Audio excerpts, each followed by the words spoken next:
क्या कभी आपके किसी करीबी ने किसी नी प्रॉब्लम की वजह से नी ब्रेस पहनना शुरू किया और कभी छोड़ ही नहीं पाए? क्या नी ब्रेस का अत्यधिक यूज आपके घुटने को सही में हेल्प कर रहा है या अंदर ही अंदर उसको कमजोर बना रहा है? हेलो, मैं डॉक्टर ध्रुव शर्मा हूं। मैं एक स्पाइन और ऑर्थोपेडिक सर्जन हूं। आज मैं बात करूंगा कि नी प्रॉब्लम्स के लिए नी ब्रेस का असलियत में कितना रोल है, कब तक उसे पहनना चाहिए, कब तक उसे छोड़ देना चाहिए या उसको हमेशा लाइफ लॉन्ग यूज करना चाहिए। मैं इसमें केवल किताबी बातें नहीं करूंगा, अपने जो रियल पेशेंट एक्सपीरियंसेस हैं, जो पेशेंट्स ने मुझे आके बताया है या पेशेंट्स को मैंने एडवाइस दिया है, उस एक्सपीरियंस के बेसिस पे अपने दिल से बात करूंगा। क्योंकि देखो, दो तरह के पेशेंट्स मैंने मेनली देखे हैं जो हमारी ओपीडीज में आते हैं या सर्जिकल पेशेंट्स भी होते हैं। एक पेशेंट होता है बहुत यंग पेशेंट, 20, 25, 30, 35 साल का पेशेंट, जो कोई एक्टिविटी मतलब एक्टिव लाइफस्टाइल जी रहा है, लेकिन किसी चोट लगने की वजह से या फिर फ्रैक्चर की वजह से या मांस फटने की वजह से या फिर ACL, PCL injuries, meniscus injuries की वजह से उसको नी ब्रेस एडवाइस किया गया था।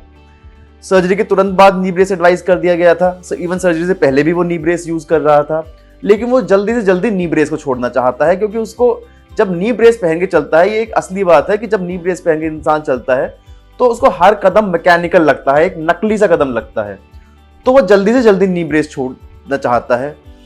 दूसरे छोर पे इस तरह के पेशेंट्स आते हैं जो ओल्ड एज पेशेंट्स होते हैं, 50, 60, 70 ईयर्स के, जिनको घुटने घिस जाते हैं, ऑस्टियोआर्थराइटिस ऑफ नी जिसको बोलते हैं। तो वो सपोर्ट के लिए नी ब्रेस पहनना शुरू करते हैं, लेकिन अल्टीमेटली नी ब्रेस के कैदी बन के रह जाते हैं। उनको सही सलाह ना मिलने के कारण नी ब्रेस कभी छोड़ा ही नहीं जाता। जब वो नी ब्रेस छोड़ते हैं तो मसल्स तब तक इतनी वीक हो चुकी होती हैं कि उनको बिना नी ब्रेस के चलना असंभव सा लगता है। तो जब भी कभी चोट लगती है या कोई सर्जरी होती है घुटने की, चाहे एसीएल की हो, चाहे ज्वाइंट रिप्लेसमेंट की हो, तो घुटने की नई ताजी चोट को भरने के लिए, जो इनिशियली दर्द है वो कम होने के लिए, जो सूजन आई है वो कम होने के लिए, जो मसल्स में, सॉफ्ट टिश्यू में चोट लगी है उसको जल्दी हील होने के लिए एक सपोर्ट की जरूरत है, और वो सपोर्ट ब्रेस प्रोवाइड करता है। लेकिन गलती कब होती है? जब कोई आपको बताता नहीं है कि ब्रेस को भी वीन ऑफ करना पड़ता है, ब्रेस को भी धीरे धीरे करके डिसकंटिन्यू करना पड़ता है।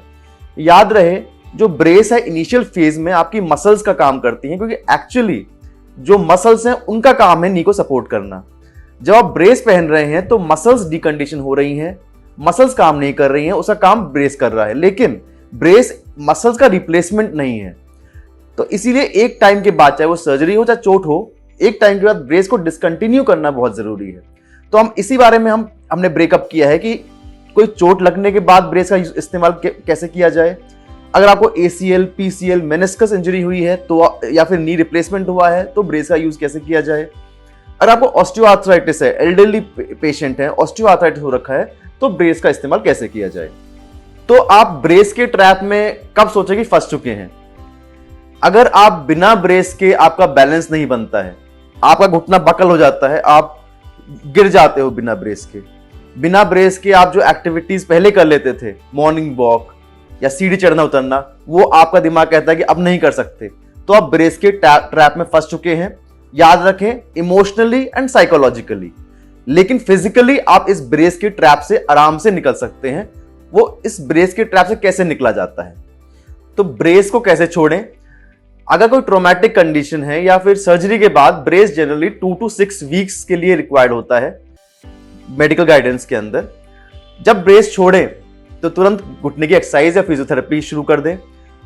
मसल स्ट्रेंथनिंग, पोस्चर और प्रॉपर गेट, इस पर मेन फोकस करें। अपने फिजियोथेरेपिस्ट से मिलें, उनसे गेट ट्रेनिंग लें, उनसे कहें कि आप अपनी कंडीशन के लिए लिया है या फिर सर्जरी के बाद की कंडीशन के लिए लिया है, तो 2 से 6 हफ्ते का ब्रेस सफिशिएंट रहता है। डॉक्टरी गाइडेंस उसको छोड़ दें। जनरली जैसे ही ब्रेस निकाला है, फिजियोथेरेपी शुरू कर दें। फिजियोथेरेपी के अंदर control, muscle strength, gait training पे फोकस करें। अपने फिजियोथेरेपिस्ट से गाइडेंस लें, इन तीनों चीजों पे जरूर फोकस करें।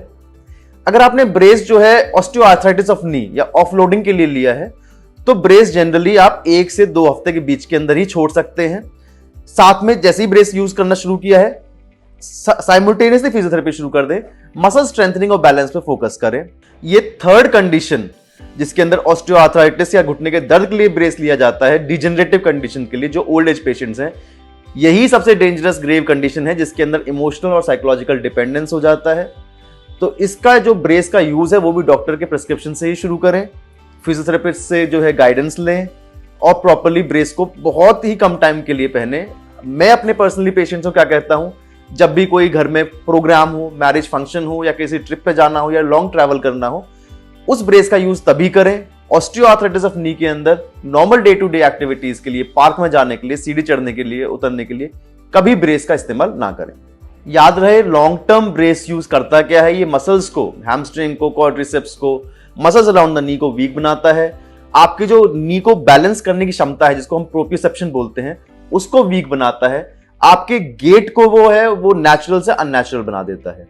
मैंने बहुत पेशेंट्स को देखा है, एनर्जेटिक पेशेंट्स को, कॉन्फिडेंट पेशेंट्स को एंजाइटी में जाते हुए, अपनी normal day to day activity को छोड़ते हुए, अपने बच्चों के साथ खेलना छोड़ते हुए, ये सब मैंने बहुत देखा है। तो ब्रेस का केवल सदुपयोग करें, दुरुपयोग उसका ना करें।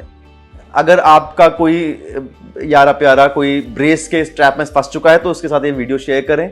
अगर आपको हमारा कंटेंट अच्छा लगता है तो हमारे यूट्यूब चैनल को लाइक करें, सब्सक्राइब करें, और कुछ हमसे कोई सवाल हो या कोई भी क्वेरी पूछना चाहते हैं तो कमेंट सेक्शन में पूछ सकते हैं, या जो व्हाट्सएप नंबर दिया गया है उस पर भी आप मैसेज ड्रॉप कर सकते हैं। Thank you.